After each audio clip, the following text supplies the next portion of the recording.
Hi, friends. Welcome back to the Music in Our Homeschool podcast. This is Gena Mayo, and today I'm talking about the most frequently asked questions I get about music in our homeschool. I just got back from exhibiting at a homeschool conference, and a lot of these questions were asked there, so I thought, what better way to share the answers than here on the podcast? So that's what we're going to do today. If you are a homeschooler looking for ways to easily and affordably include a quality music education in your homeschool, you've come to the right place. This is the Music in Our Homeschool podcast. I'm Gena Mayo, homeschooling mom of 8 and music teacher for over 30 years. Let's start out with some general questions about music in our homeschool. What is your experience in music education? Well, I have always been interested in music. I grew up singing at my church and at school and playing the piano. I started piano lessons when I was 7 and then switched to voice lessons when I was in high school. And then I decided to be a music major after participating in a lot of choir and vocal contests while I was in high school. So I became a music education major with a vocal emphasis. And then I started teaching in the public school system in Texas. I went to Baylor University. I taught junior high choir for 3 years and then switched to elementary general music. And by that time, I had gotten married and was pregnant with my first child. But also while I was teaching, I got my master's degree in vocal pedagogy, which is how to teach voice lessons. Another thing I had done while I was teaching was get certified in early childhood music and movement with Music Garden. And after I had my first child, I started teaching that out of my home. So I had babies and preschoolers come on over with their moms or their dads or their grandmas, and we had fun music classes. I did that with all 8 of my children. As my kids grew, I also got involved in CYT Chicago, Christian Youth Theater, and started directing musicals and teaching classes in musical theater and voice. So I think that answers my experience in music education. Next question, is everything you offer online? Yes, I do teach in person.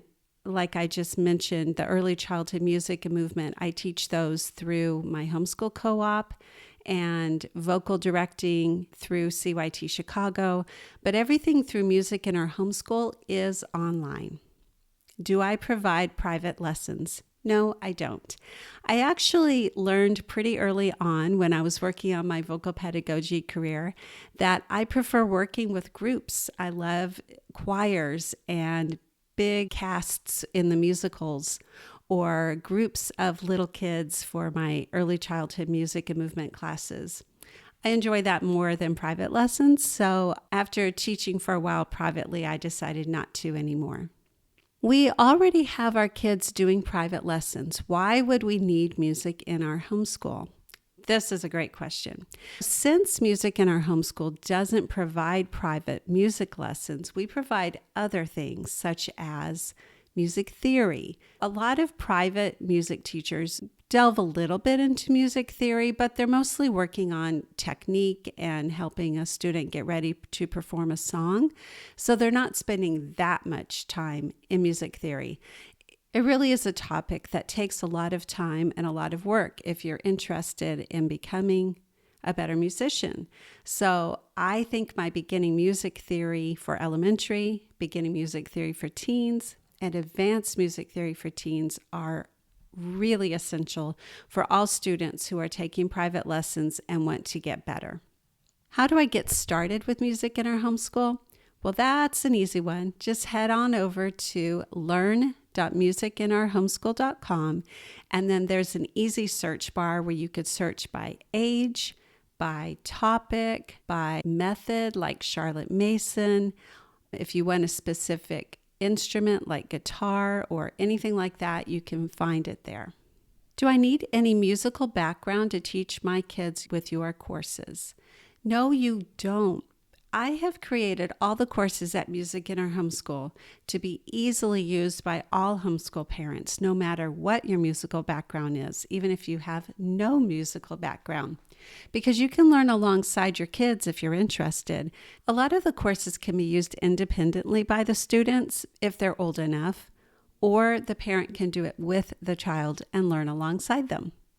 How long does each lesson take? This is another thing that I have done to try to make it really, really easy for all homeschool parents to include these music lessons in your homeschool.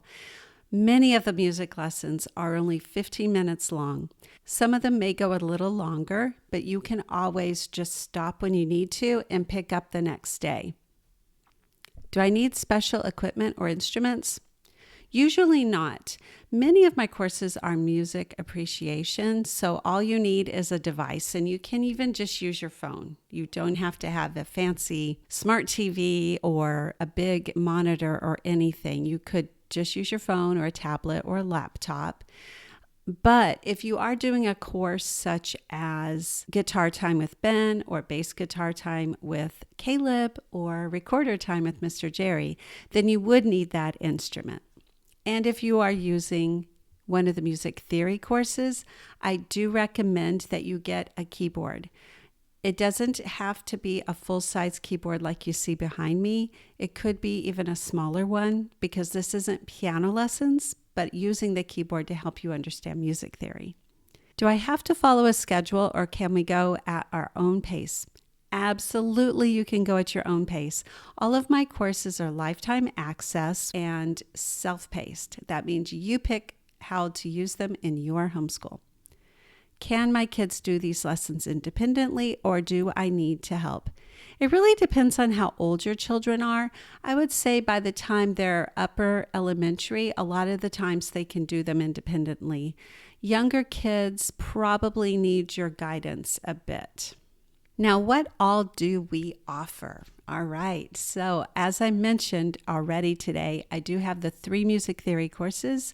I have 3 beginning instrument courses, guitar, bass guitar, and recorder. I have beginning singing courses, and I have all kinds of music appreciation and music history with different themes like music lessons for holidays and special days, or songs from Pa and Laura, which are related to the songs from the Little House on the Prairie books. You'll just have to look at all the different options. We have music lessons for hobbits, elves, and dwarves, which go along with the Lord of the Rings series. Very fun. What ages do you have resources and courses for? So preschool all the way to high school. For preschool ages, we have 10 songs all preschoolers should know, and Kinderbach. Now, Kinderbach is a beginning music theory and keyboard course for preschoolers for ages 2 to 7. It was created by Kari Greger, and I've already written a lot about this on my website, musicinourhomeschool.com. And you can see a free lesson if you want to try that out and see how it works. But we have courses all the way up through high school. And for the high schoolers, they can use them for high school fine arts credit. We have 3 music history courses. The first one is Middle Ages through the Classical Era. The second one is the Romantic Era, which is the 1800s. And the third one is the modern 20th century era through now. And then we have Charlotte Mason inspired high school fine arts, which includes some art and poetry study along with the music. Then the music theory courses or the beginning instrument courses can be used for that as well. Is this a full curriculum or a supplement? Well, that's a little hard to answer. It's a full music curriculum. It's a full fine arts curriculum. I wouldn't really call it a supplement because I think music is essential for every homeschool education. How do your courses align with homeschool requirements or state standards? Really good question. As each state and country is different, you will have to do some research to see what your state requires. Some states do require fine arts for various ages, maybe even for the high school diploma. So check that out. However, if they don't, I still encourage you to use a course or more of mine for your fine arts credit because all students really should have fine arts. Can I use this with multiple children at once? Absolutely. Many of my courses were written for families to use together. I love the idea of using it during morning time, so you could pull out the great hymns of the faith or recorder time with Mr. Jerry or 20th century music appreciation and do it with all of your kids together. Is this secular or faith-based? I would say it's more neutral. It isn't secular if you define that as absolutely no religious music at all, because so much of the great music of the past, the composers were working for churches, so they wrote religious music like Bach or Handel or Mozart or Beethoven or Brahms, and you can't not study those famous composers. So I wouldn't say it's secular. As far as faith-based goes, I only have a couple of courses that are absolutely faith-based. Great Hymns of the Faith as one of those. But most of the other courses I would call neutral. They do have some church music in them, but you have to study that to understand music history. Is there a recommended order to take the courses? Not really. There's only a few that have a prerequisite. Like if you wanted to take the advanced music theory course, you really need to take the beginning music theory course first. You might want to take the 3 music history courses in order, Middle Ages first, then moving on to Romantic era, and then 20th century, but you don't really have to. I do have a page that gives you a suggested course for each age level. I'll link to it in the show notes or description for this episode. But that's just a suggestion if you needed some guidance. You can do this however you want. What is music appreciation and how does it differ from music theory? All right, so music appreciation is learning about music. It's learning about composers, great pieces of music. What are the brass instruments? How does a trumpet sound? That type of thing. That's music appreciation. And so you can learn about lots of different musical styles and genres, world music, music from particular countries. All of that is music appreciation. Music theory is actually learning how to read and write music yourself. So you're learning about particular notes. What is a quarter note? What is the second space on the staff? What is a treble clef? How do you tap out a particular rhythm? That's music theory. Do you offer singing or voice lessons? No, I don't, but I do have Singing Made Easy, which is an online course in 6 levels that was created by Marcia McCrary, and it is wonderful. It's exactly the type of singing course I would have created if she hadn't already done it. Do I teach how to read music? Yes, that is taught in all 3 of my music theory courses. Do you cover composers and music history? Absolutely. One of the most fun courses that I have that people love is Learn Classical Music Through Cartoons. And each one of those has a focus on a single composer and then some of their music that has been used in some kind of cartoon or animation. Are there seasonal or holiday themed lessons available? Yes, I did already mention music lessons for holidays and special days, but I also have music for Christmas, which is 3 years worth of different types of music lessons. There's also Christmas Carols Made Easy, where you can learn how to sing certain Christmas carols. And I have a Christmas musicals course.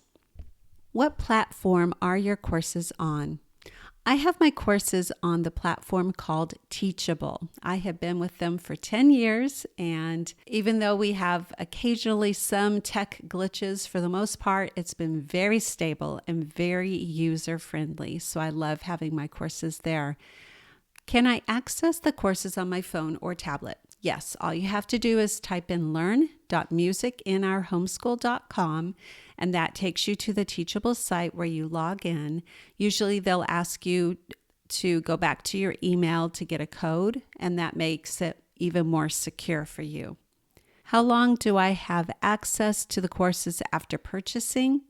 They are all lifetime access, and lifetime access means as long as my site is up, you will have access to them. But I don't have any plans of going anywhere anytime soon. Do you offer closed captioning or transcripts for your videos? It depends on the course. All of my newer ones have the transcripts and the closed captioning on the videos, especially I think Beginning Music Theory for Teens does. But I don't for a lot of the older ones. If there is a particular video that you would like me to add that to, just let me know. You can always leave a comment right in each lesson, and I get those by email, so I can reply to those. Is there an app? Yes. If you have an iOS device, there is a Teachable app. I think they're working on Android as well, but it's not available yet. Do you offer any free resources or sample lessons?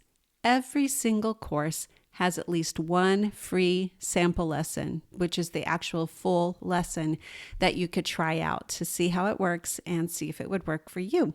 Is it better to buy individual courses or join the membership? Well, it depends on what you're looking for. Buying individual courses is a single fee. So if that's what you want to do, just buy one course, then you can go that route. The membership offers 3 different levels. There is the basic level, which gives you access to 7 of the most popular courses, like world music for elementary, American music for elementary, learn classical music with cartoons, intro to musicals, and 3 more. And the core and premium memberships give you access to all my courses except for Kinderbach. So you'll just have to see if that's what you are looking for. A lot of people love the membership because, and the next question is what's included in the Music in Our Homeschool Plus membership, MIOH Plus, because I do include the music lesson calendar of the month. And this gives you a music lesson each day of the week that I've chosen ahead of time. Sometimes it relates to a composer's birthday or a holiday, and it comes from one of those 7 courses. So you don't have to think ahead, what are we going to do for music? All you have to do is either open up your browser to musicinourhomeschool.com/calendar and just click the link there for the lesson, or you can get it from the email that I send every Sunday evening, and I have the links right there as well. So that's the basic thing that you get with the membership. But if you are in the premium membership, you also get a live music lesson every month that is brand new. It's usually about a composer, and we listen to different famous pieces from that composer and talk about musical concepts. And you get a free acrylic painting lesson every single month. Do you offer discounts or sales throughout the year? Yes. Be sure you are subscribed to my email list and you'll learn about all the sales when they come up. Is there a refund policy? Depending on the course or resource, there is a 14-day money-back guarantee. And 3 more questions. Why is music education important in a homeschool? Well, music does so many things for your family, for your students, for you personally. It strengthens creativity, memory, emotional intelligence, and even math skills. It's a powerful tool in your child's development. What results do other families see? Many families have told me that they see more joy and confidence and interest in music. Some students have gone on to major in music in college, but even those that haven't, it's been a wonderful inclusion in their homeschool and makes their students be much more well-rounded educationally. And the final question is, I'm not musical. Can I really do this? Absolutely. Yes, you can. That's the heart behind Music in Our Homeschool. I've designed everything so that all you have to do is press play, follow the lessons, listen to the videos, read what's on the screen, and enjoy the learning right alongside with your kids. So I encourage you to start exploring the courses and all the free resources and lessons that we have over at learn.musicinourhomeschool.com. You'll be amazed at how easy it is to bring the joy of music into your homeschool. just press play and go. And until next time, keep the music alive.